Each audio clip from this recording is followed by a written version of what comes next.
இதற்கு முன்னே பார்த்ததில்லை இப்படியோ திருவடிவம். இதற்கு பின்னே சூட்சமங்கள் யார் அறிவார் அது கடினம்.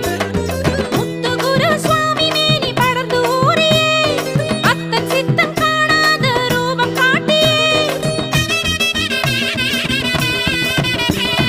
அட்டநாகம் சூழ இங்கு எழுந்த தேவியே அரவன் தோற்றம் கொண்டையமை அரவணைக்கிறியே.